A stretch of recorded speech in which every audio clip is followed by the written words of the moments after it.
Bonjour à tous, bienvenue à notre culte de cet après-midi. C'est avec joie que je pense nous nous retrouvons après un certain temps d'absence. Voilà, en tout cas, je suis content de passer quelques moments avec vous.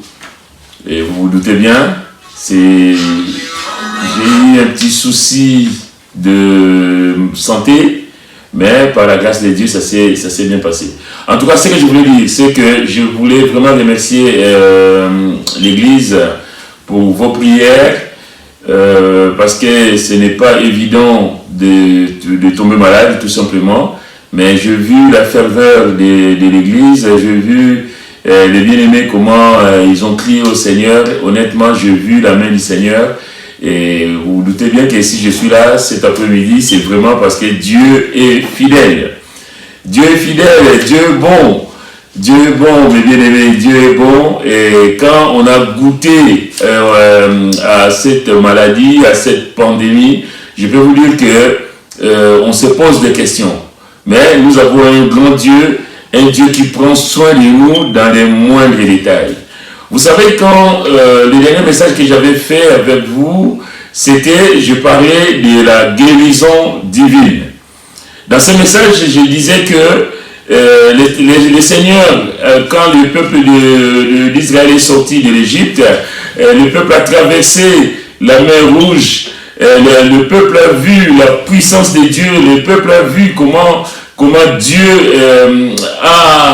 a détruit Pharaon et son armée, comment Dieu a détruit les Égyptiens. Le peuple a loué le Seigneur, mais sauf que ils sont arrivés après la traversée, il y avait un problème d'eau. L'eau était amère et là le peuple a murmuré contre Moïse et a cherché à lapider Moïse. Et Moïse va crier à l'Éternel et Dieu, dans sa fidélité, a répondu et Moïse va jeter un bâton dans l'eau, l'eau va s'adoucir et le peuple va boire.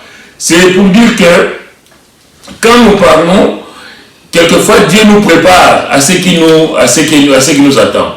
On prêche la parole, on annonce la parole de Dieu, mais en même temps on se prêche à nous-mêmes. Parce que juste une semaine après ce message de la guérison divine, maintenant j'étais malade. J'étais très faible, j'avais des courbatures, j'étais pas bien, une grosse fatigue. Et je me suis souvenu de ce message. C'est extraordinaire, mes frères et sœurs, de savoir que Dieu est fidèle. Je me dis, Seigneur, dimanche dernier, à l'église, je parlais de l'Éternel, notre Dieu qui guérit, et je sais que même si ce virus me frappe, même si je suis dans l'état où je suis, je sais que tu es l'Éternel, mon Dieu, qui me guérit, que le nom du Seigneur soit béni. Que le nom du Seigneur soit béni, c'est vraiment avec joie que je le dis, parce que je l'ai vécu. Bien aimé, c'est vrai que quand on est touché par ces maudits virus, je vais l'appeler comme ça, on se pose des questions. Mais en même temps, l'enfant de Dieu que nous sommes, l'enfant de Dieu que tu es, tu dis, Seigneur, je sais que dans la situation que je traverse, je sais que toi tu vas agir. Dans la situation qui est la mienne aujourd'hui, je sais que Seigneur, tu vas te glorifier. Et c'est ce qui s'est passé. La Bible nous dit dans le psaume 107 au verset 20, il envoya sa parole et les guérit. Ça, je vous en avais parlé aussi. Et Jésus est la parole de Dieu, la parole faite chair. Bien aimé, je vous ai dit que si nous sommes fidèles au Seigneur, si nous sommes attachés au Seigneur, si nous obéissons au Seigneur, Dieu ne peut pas faire autrement que de nous bénir en retour. Dieu ne peut pas faire autrement que de nous guérir. Dieu ne peut pas faire autrement que de témoigner de sa fidélité, de sa présence, de sa puissance autour de nous. Qu'en tout cas, que le nom du Seigneur soit béni. Je vais prendre avec vous dans l'épître de Paul aux Philippiens, chapitre 1er, ça, ce message, c'est pour vraiment pour montrer que quand on traverse des moments difficiles, quand il y a des choses qui ne vont pas dans nos vies, notamment la maladie ou même d'autres souffrances, bien aimé que nous restions fidèles au Seigneur, que nous restions attachés au Seigneur. L'apôtre Paul dit dans 1 Philippiens chapitre 1er, on va dire à partir du verset 1er, il est dit, Paul et Timothée, serviteurs de Jésus-Christ. À tous les saints en Jésus-Christ qui sont à Philippe, aux évêques et aux diacres, que la grâce et la paix vous soient données de la part de Dieu notre Père et du Seigneur Jésus-Christ. Je rends grâce à mon Dieu de tous les souvenirs que je garde de vous, ne cessant dans toutes mes prières pour vous tous de manifester ma joie au sujet de la part que vous prenez à l'Évangile, depuis le premier jour jusqu'à maintenant. Je suis persuadé que celui qui a commencé en vous cette bonne œuvre la rendra parfaite pour les jours de Jésus-Christ. Il est juste que je pense ainsi de vous tous, parce que je vous porte dans mon cœur, soit dans mes liens, soit dans la défense et la confirmation de l'Évangile. Vous qui tous participez à la même grâce que moi. Car Dieu m'est témoin que je vous chéris tous avec la tendresse de Jésus-Christ. Et ce que je demande dans mes prières, c'est que votre amour augmente de plus en plus en connaissance et en pleine intelligence, pour le discernement des choses les meilleures, afin que vous soyez purs et irréprochables pour le jour de Jésus-Christ, remplis du fruit de justice qui est par Jésus-Christ à la gloire et à la louange de Dieu. Je veux que vous sachiez, frères, que ce qui m'est arrivé a plutôt contribué au progrès de l'Évangile.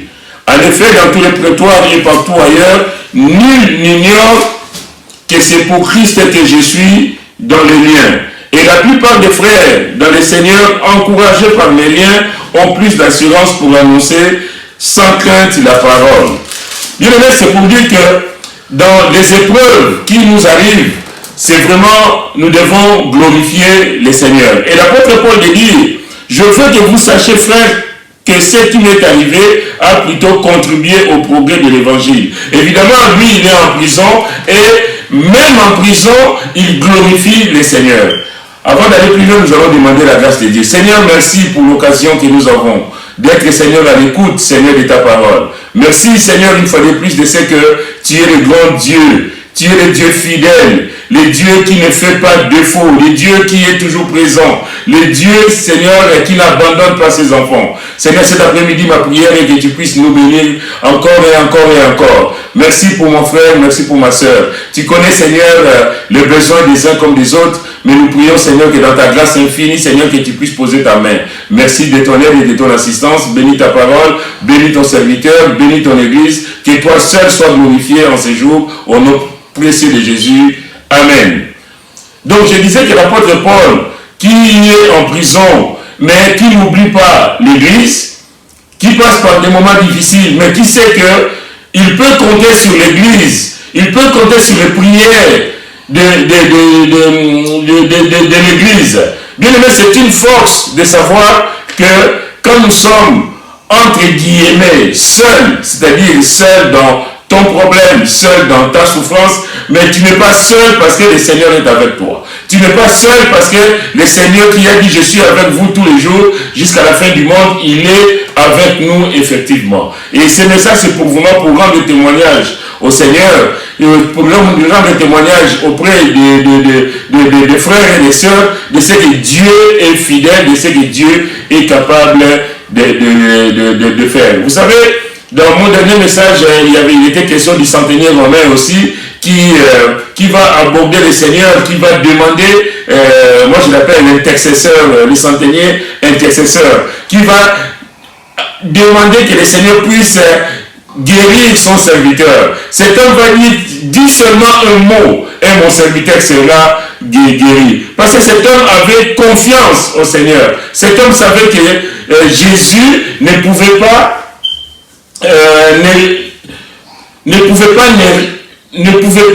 ne pas intervenir, je vais y arriver, ne pouvait pas ne pas intervenir dans cette situation. Bien aimé, la Bible dit que quand un malheureux crie, l'Éternel entend et il les sauve de toutes ses détresses. Quand nous crions au Seigneur, bien aimé, nous devons avoir foi que notre Dieu est grand, notre Dieu est puissant, notre Dieu est celui qui n'abandonne pas ses enfants. La Bible dit aussi dans le psaume 34 au verset 16, les yeux de l'Éternel sont sur les justes et ses oreilles sont attentives à leur cri. Que le nom du Seigneur soit béni. Vraiment pour moi c'est une joie de pouvoir retrouver le peuple de Dieu, de pouvoir retrouver ce temps de partage de la parole du Seigneur, de pouvoir retrouver la force de partager la parole. Mais en tout cas, cette expérience m'a aussi vraiment permis de témoigner de la grandeur de Dieu. Non seulement à vous, comme je l'ai fait maintenant, mais même autour de moi.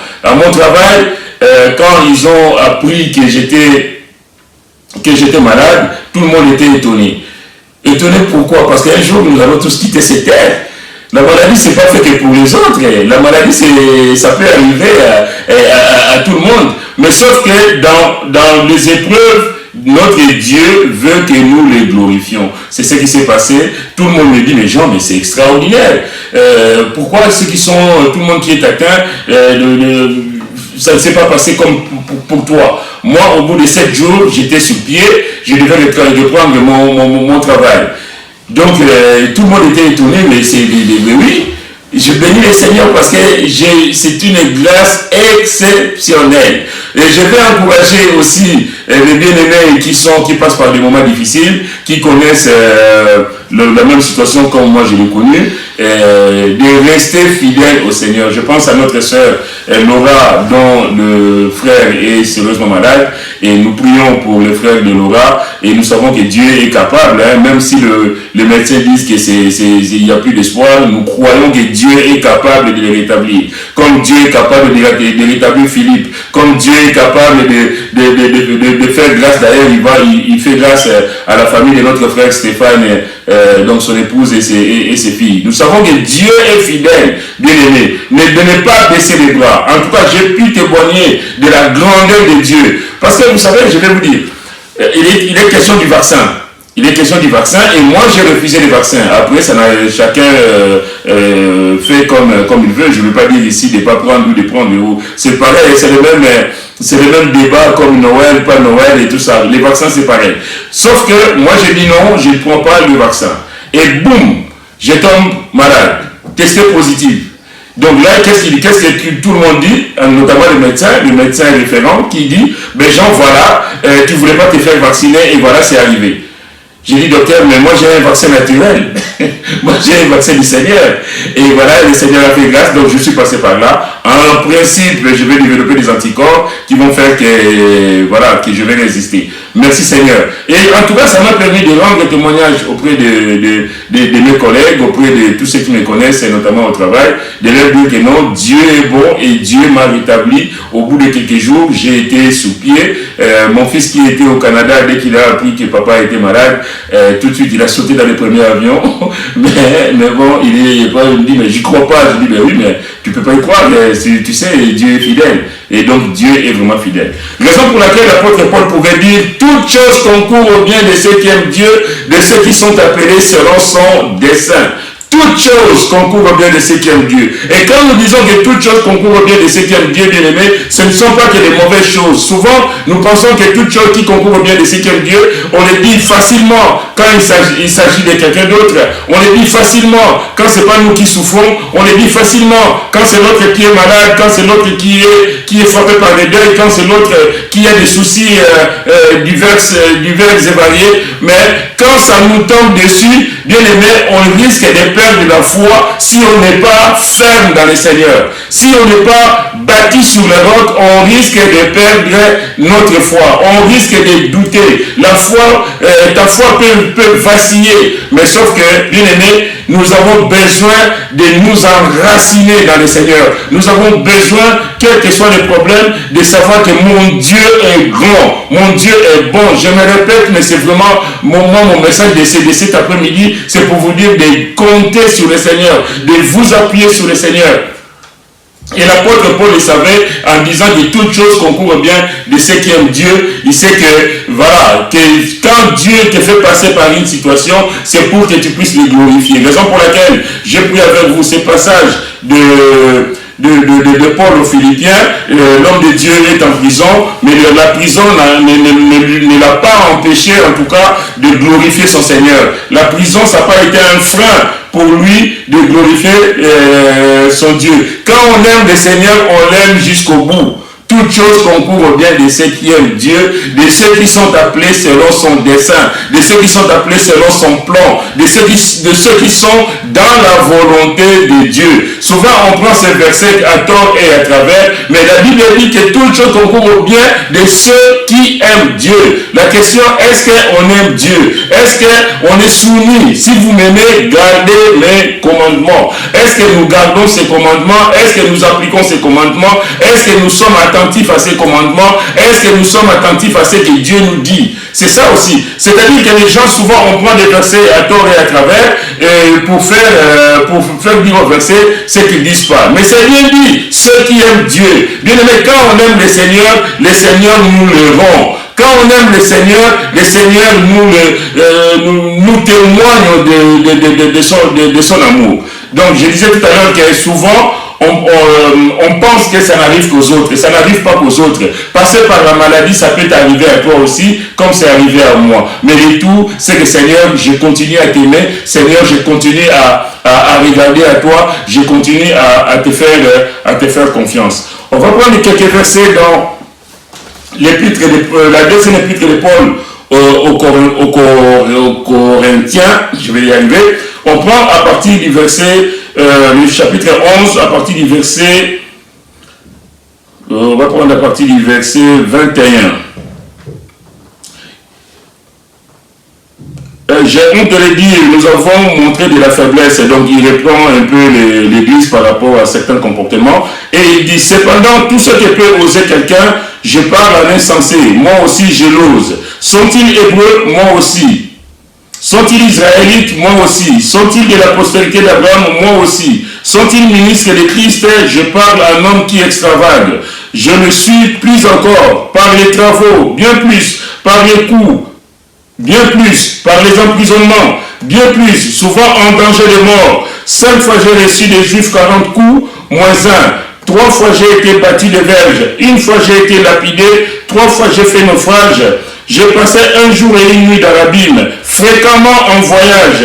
J'ai été en péril sur le fleuve, en péril de la part des brigands, en péril de la part de ceux de ma nation, en péril de la part des païens, en péril dans les villes, en péril dans les déserts, en péril sur les mers, en péril parmi les faux frères. En péril partout. L'homme de Dieu dit qu'il est en péril partout. C'est-à-dire que les dangers nous guettent en permanence. Donc, Paul dit que soyez mes imitateurs comme je le suis de Christ, mais c'est avec raison, bien aimé. Donc, cet homme qui traverse des moments difficiles, qui connaît des difficultés comme ça, on va continuer, il dit au verset 27, j'ai été dans le travail et dans la peine, exposé à de nombreuses veilles, à la faim et à la soif, à des jeûnes multiples, au froid et à la nudité, et sans parler d'autres choses. Je suis assiégé chaque jour par les soucis que me donnent toutes les églises. Comme si ça ne suffisait pas, mais le poids des églises vient encore ajouter des soucis à l'homme de Dieu. Qui est faible, que je ne sois faible. Qui vient à tomber, que je me brûle. S'il faut se glorifier, c'est de ma faiblesse que je me glorifierai. Quand on n'est rien, quand on ne se vante de rien, quand on est humble devant Dieu, bien aimé, Dieu s'occupe de nos affaires. Quand je laisse tout entre les mains du Seigneur, venez à moi vous tous qui êtes chargés et fatigués, et je vous donnerai du repos. Quand on dépose tout au pied du Seigneur, bien aimé, quelles que soient les situations, quelles que soient les douleurs, on regarde au Seigneur. C'est ce que l'apôtre Paul est en train de nous dire ici. Il dit, s'il faut se glorifier, c'est de ma faiblesse que je me glorifierai. Dieu qui est le Père du Seigneur Jésus et qui est béni éternellement, c'est que je ne mens point. Et comment mentirait-il d'ailleurs? À Damas, le gouverneur du roi Arétas faisait garder la ville de Damas, la ville des Damascéniens, pour se saisir de moi. Mais on me descendit par une fenêtre dans une corbeille, le long de la muraille, et j'échappais de leurs mains.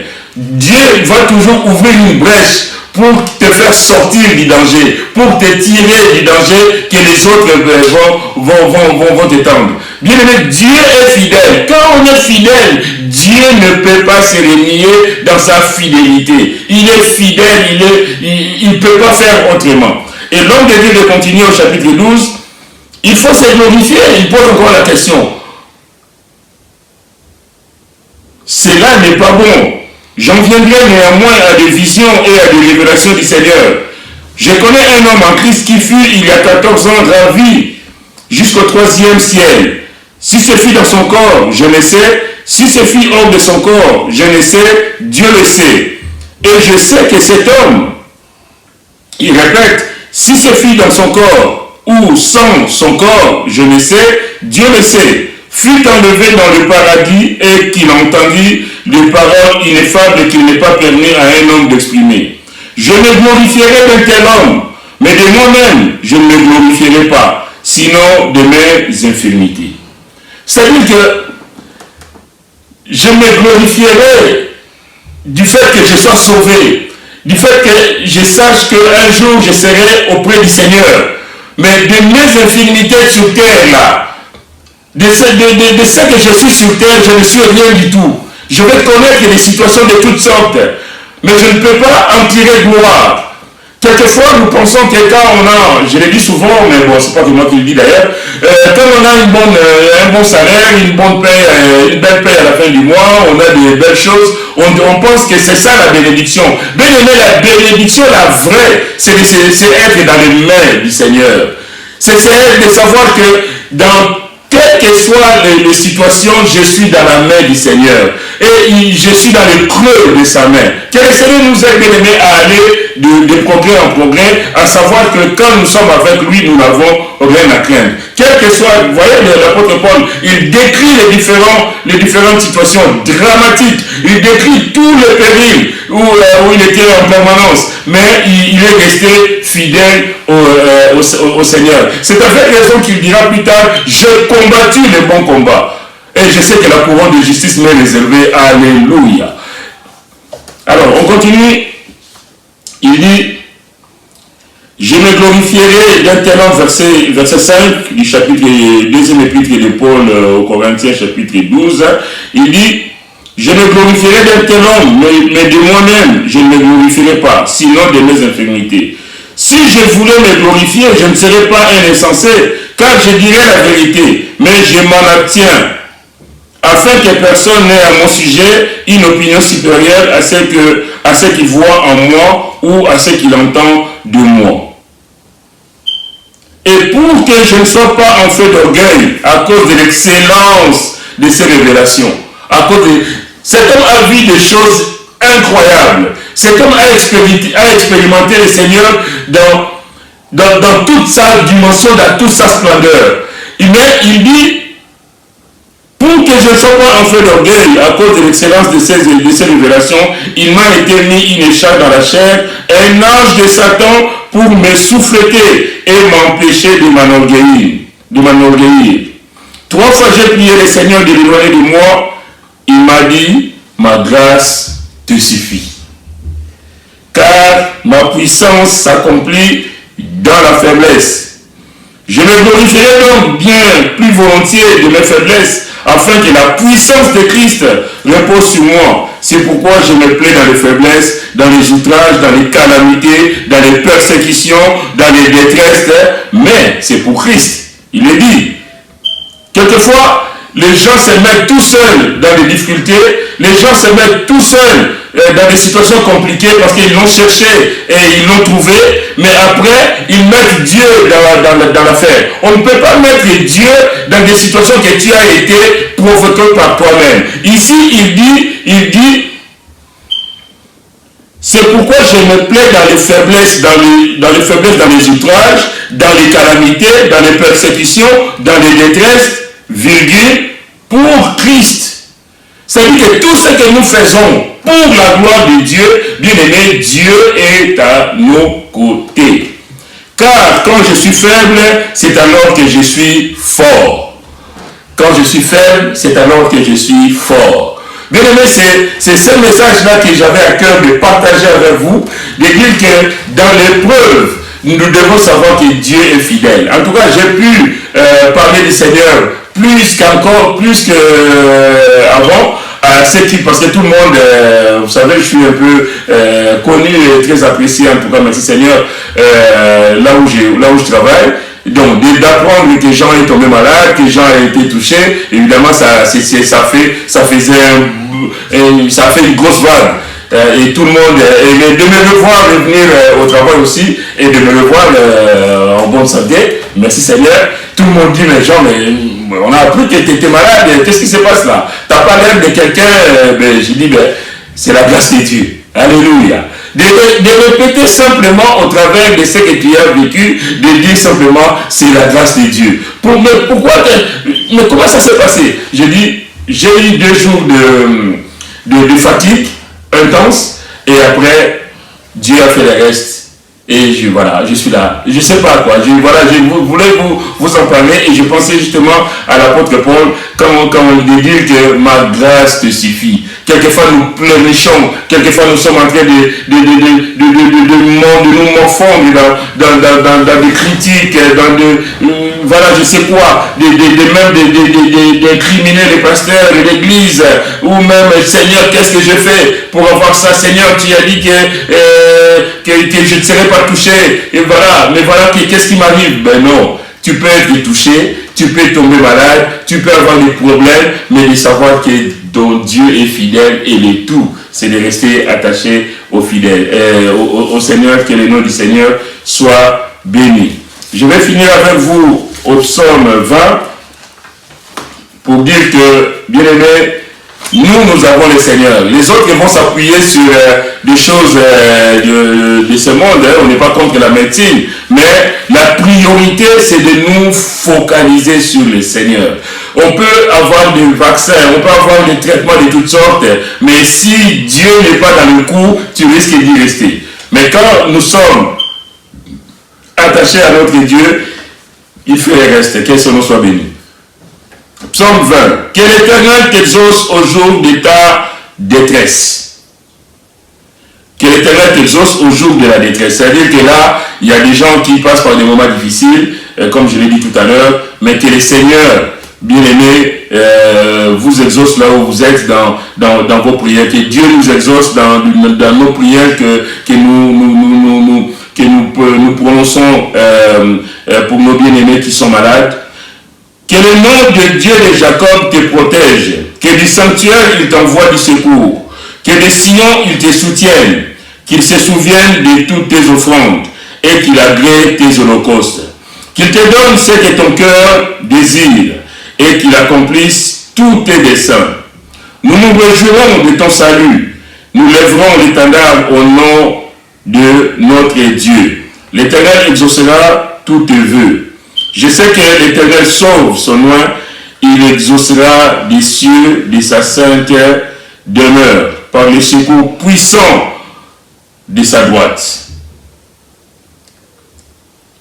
Il exaucera des cieux de sa sainte demeure par le secours puissant de sa droite.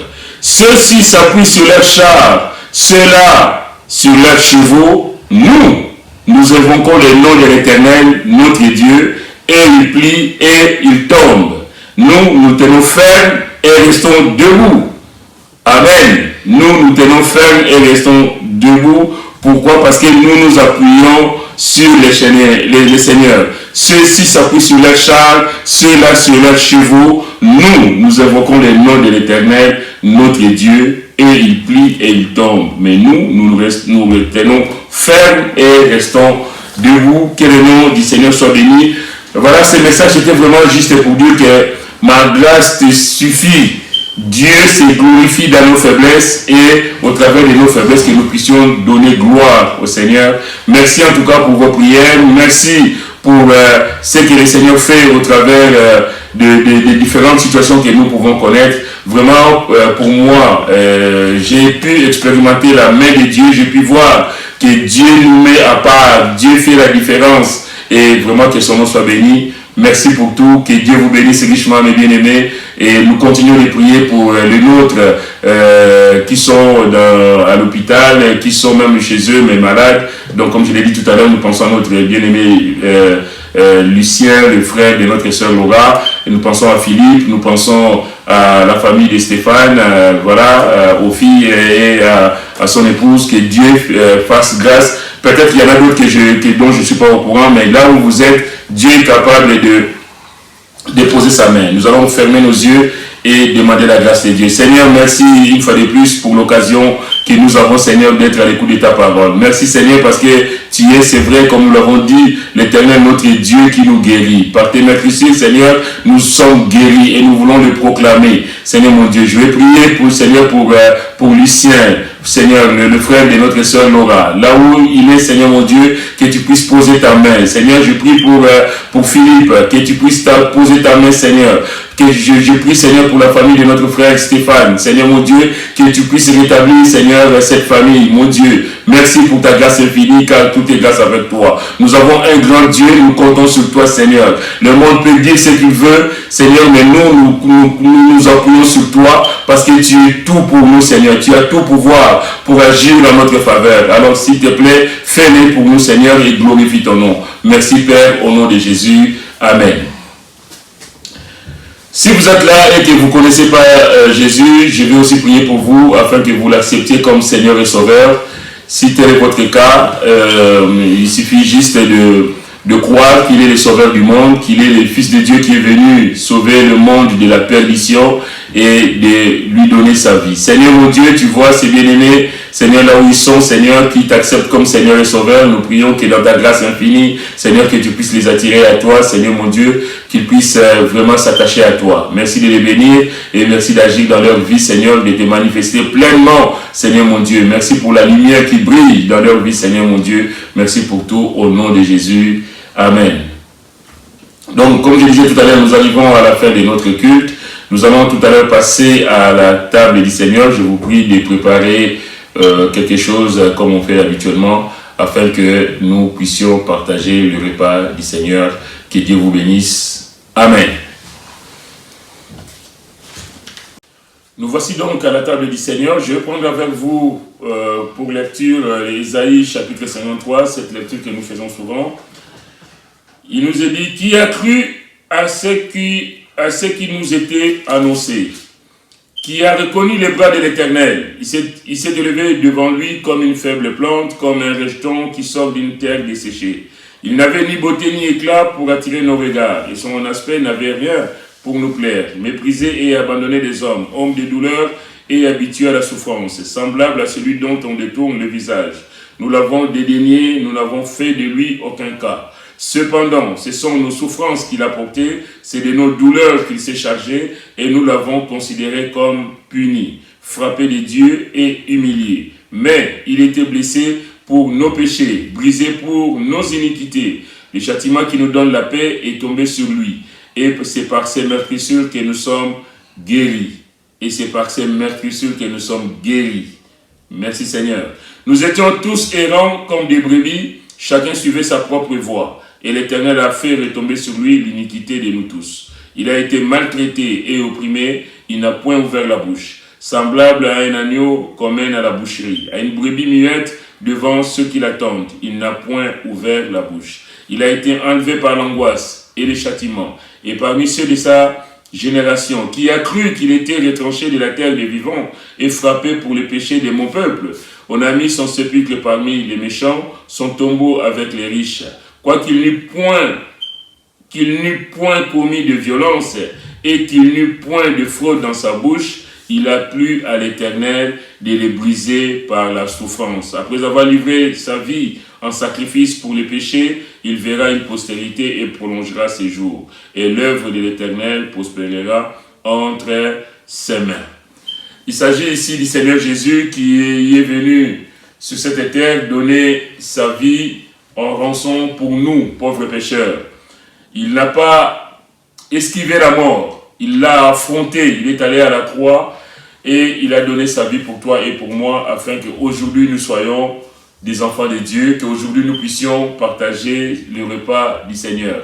que demain, nos yeux fermés sur terre, que ses yeux s'ouvrent dans le ciel auprès du Seigneur. Que le nom du Seigneur soit béni. Je rappelle simplement que la Sainte Seine est réservée à ceux qui ont accepté Jésus-Christ comme Seigneur et Sauveur, baptisés par immersion totale. Si vous êtes baptisé avec quelques gouttes, enfin, si vous avez reçu quelques gouttes d'eau sur la tête, ce n'est pas un baptême biblique. Le vrai baptême, c'est par immersion totale, c'est-à-dire tout le corps plongé dans l'eau. C'est-à-dire on meurt à son ancienne vie et on ressuscite en nouveauté de vie. Et c'est pourquoi il est dit que c'est réservé à ceux qui l'ont accepté Jésus-Christ comme étant Seigneur et Sauveur et qui marchent en nouveauté de vie, qui confessent et abandonnent leurs péchés. Parce que souvent les gens confessent leurs péchés, mais ne les abandonnent pas. Kevin, s'il te plaît, avance-moi. Ne les abandonnent pas. C'est quand on confesse ses péchés, on les abandonne pour que qu'on ne revienne plus sur ce qui a été mal fait. Que Dieu nous aide en tout cas à comprendre ces choses, parce que c'est dans la volonté de Dieu que nous ne soyons pas exclus de ce repas. C'est dans la volonté de Dieu que nul ne soit privé, en tout cas, de ces moments de bénédiction que nous passons déjà ici-bas, mais que nous passerons dans l'éternité avec lui. C'est pourquoi il dit dans 1 Corinthiens chapitre 11, c'est l'apôtre Paul qui dit « Car j'ai reçu du Seigneur ce que je vous ai enseigné, c'est que le Seigneur Jésus, dans la nuit où il fut livré, prit du pain et après avoir rendu grâce, le rompit et dit « Ceci est mon corps qui est rompu pour vous, faites ceci en mémoire de moi. » Donc nous allons partager, mes bien-aimés, le pain qui est symbole du corps de Christ rompu à la croix du calvaire. Le corps du Seigneur brisé pour nous à la croix du calvaire. Mangeons le pain bien-aimé.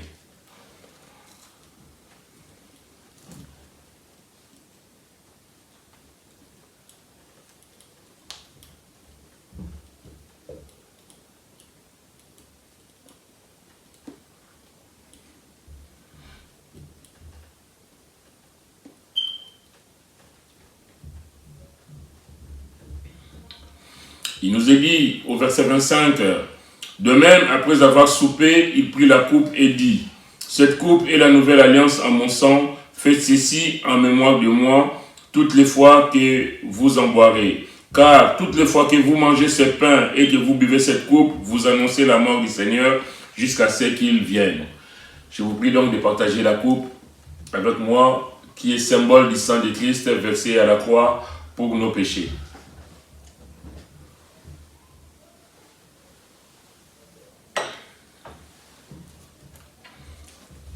Et la Bible de continuer, c'est pourquoi celui qui mangera le pain ou boira la coupe du Seigneur indignement sera coupable envers le corps et le sang du Seigneur. Que chacun donc s'éprouve soi-même et qu'ainsi il mange du pain et boive de la coupe. Car celui qui mange et boit sans discerner le corps du Seigneur mange et boit un jugement contre lui-même. Le but, ce n'est pas d'attirer un jugement contre nous, mais le but, c'est que nous soyons bénis.